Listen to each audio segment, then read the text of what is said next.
미국엔 전세 제도가 없습니다. 한국에서는 전세를 활용한 갭 투자를 하는 경우가 된다면 미국에서는 레버리지는 반드시 금융이다, 대출이다.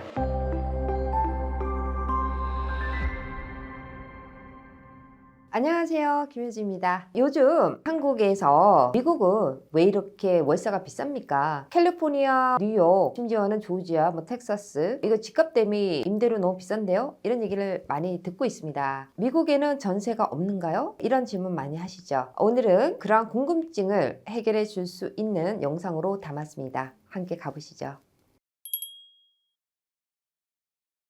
일단은 간단하게 얘기하면 시장이 원리로 측정이 됩니다. 우리가 어떤 부동산을 구입을 할 때에는 현금으로 구입할 수도 있고 또는 대출을 받아서 구입할 수가 있죠. 레버리지를 일으킨다 그러죠. 예를 들어서 나가는 어떤 지출을 생각을 한다 그랬을 때 대출에 들어가는 월 상환 금액이 있죠. 그러면은 그런 것들은 커버를 해줘야 되지 않느냐 생각을 하시는 건데, 사실 일부는 맞는 말이긴 한데요. 또 일부는 맞지가 않습니다. 예를 들면 A라는 사람은 40만 불짜리 주택을 구입을 했을 때 20%를 다운하고 80% 모기지를 얻어서 구입한 사람이 있고, 또 B라는 사람은 5%를 다운하고 95% 융자를 받아서 구입한 사람이 있어요. 그럼 당연히 월 모기지 상금은 다르다는 거죠. A라는 사람은 1,800불이다. B라는 사람은 나는 2,000불이다. 그런데 시장의 임대 가격은 예를 들어서 1,900불이에요. 자, 그러면은 나는 1,800불이니까 1,900불 받는다. 뭐 그런 사람들은 받을 수가 있겠지만 나는 2,000불이니까 나는 2,100불 받아야지. 이게 안 된다는 거죠. 그렇게 측정 가격을 내놓을 수는 있겠지만 궁극적으로는 시장 가격이 되어야지만이 렌트가 나간다는 것이거든요. 그렇기 때문에 내가 나가는 모든 비용이 다 커버가 되고 거기에 플러스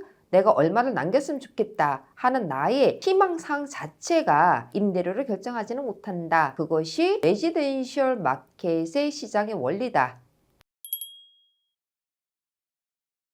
임대료를 결정한다. 자, 가격의 결정은 결론적으로 수요와 공급의 원칙으로 이루어지지 않습니까? 자, 수요가 공급보다 많으면 어떻게 되죠? 가격이 올라간다. 반대인 경우 내려간다 아닙니까? 당연히 매매 시장에서 집을 사기가 힘든 구조로 되어 있다. 예를 들어서 고금리다. 그리고 주택 구입 비용이 너무 높다. 그럼 유효 수요가 당연히 줄어들죠. 그러면 집을 사기가 좀 힘든 마켓이다. 반면 임대 시장에서는 수요가 좀 더 늘어나는 경우가 있습니다. 당연히 집을 못 사니까 어딘가 살아야 되니까 임대시장 간다 이거죠. 매매시장의 원리와 임대시장은 반비례적으로 움직인다. 이렇게 보실 수가 있어요. 궁극적으로는 그러면 임대료가 어떻게 인상이 되느냐. 매매시장에서 집을 사기가 힘들다. 그 수요가 임대시장으로 온다. 수요가 좀 더 많아지죠. 그러면 어떻게 돼요? 임대료가 오르는 형식이죠. 그러나 그러한 임대시장으로 흐르는 수요의 수보다 공급량이 증가하지 못한다. 그러면 수요가 많으면 많을수록 임대료는 더 많이 오른다. 이제 그런 원리로 우리가 생각할 수가 있겠죠.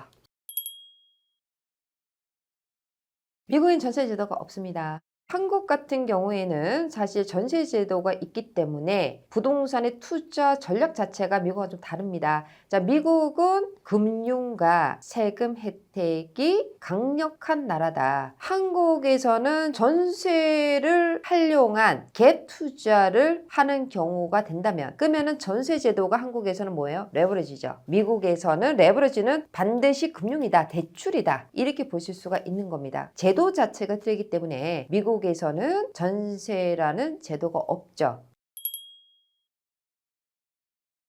방금 이제 설명했듯이 어차피 수요와 공급이죠. 샌프란시스코나 뉴욕 같은 지역은 일단 주택의 가격이 너무 비싸요. 유효 수요가 너무 적겠죠. 예를 들면은 일반적인 주택의 가격이 150만 불이다. 그러면은 150만 불을 사기 위해서 내가 살 수 있는 능력이 돼야 될 거 아닙니까? 그러지 못하는 분들은 어차피 집을 못 산다는 거죠. 그럼 유효 수요가 상당히 적다는 거죠. 이거를 제가 미국 부동산 트렌드 2024, 미국 부동산 트렌드 2025에서도 이미 여러 번 얘기를 했었는데, 사실 미국에서는 지금 가장 시급한 문제가 뭐냐면은 금리가 너무 높은 상태로 오래 가고 집값이 너무나 급상승한 상태에서 내려가지 않고 있기 때문에 유효 수요가 상당히 지금 줄어들고 있다. 결론은 뭐냐면은 대출을 받을 수 있는 사람들이 많지가 않다는 뜻이잖아요. 그래서 집을 많이 못 산다는 거죠. 그렇기 때문에 고물가, 고밀도 지역일수록 주택을 소유하고 있는 비율보다 임대로 살고 있는 사람들의 비율이 점점 더 많아지고 있다는 거거든요. 그래서 가격은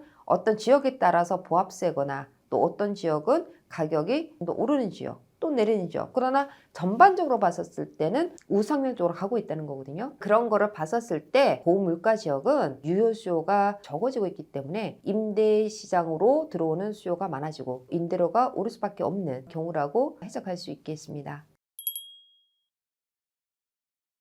그러면은 임대료를 한번 우리가 생각해 봐야 되겠죠. 첫 번째 이제 우리가 생각해야 되는 부분은 내가 지금 이 집에서 현재 월 모기지 상환 금액과 여러 가지 지출을 감안해서 임대료는 얼마를 받을 수 있느냐. 먼저 그게 선행이 돼야 되겠죠. 그러면은 그 다음 단계로 생각하셔야 되는 거는 세금 혜택으로 어떤 혜택을 받을 것인가 또 한번 생각을 해봐야 되겠죠. 공제 부분에 있어서는 이제 모기지 이자 부분, 재산세, 프로퍼티 텍스죠. 그 다음에 각종 지출 부분, 그리고 감가상각, 세금 공제를 받을 수가 있다. 실질적인 소득을 또 보셔야 되겠죠. 세후 수익을 따져봤더니 이득이 되는구나 라고 이제 생각을 해서 결정을 하셔야 되겠다는 거죠. 자, 우리가 보통은 어떤 수익성을 계산을 하실 때 세전에 보이는 숫자만 가지고 생각하는 경우가 많습니다. 그러나 실질적인 나의 투자 수익은 세전에 보이는 숫자가 아니라 세후에 나오는 그 숫자가 나의 실질적인 수익이라는 거를 생각을 하셔야 된다는 거거든요.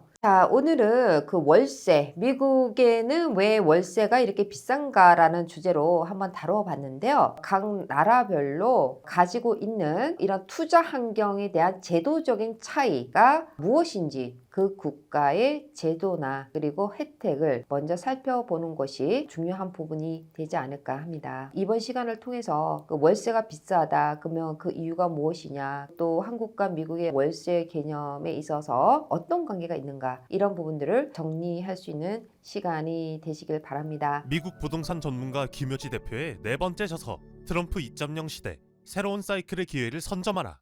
미국 부동산 트렌드 2025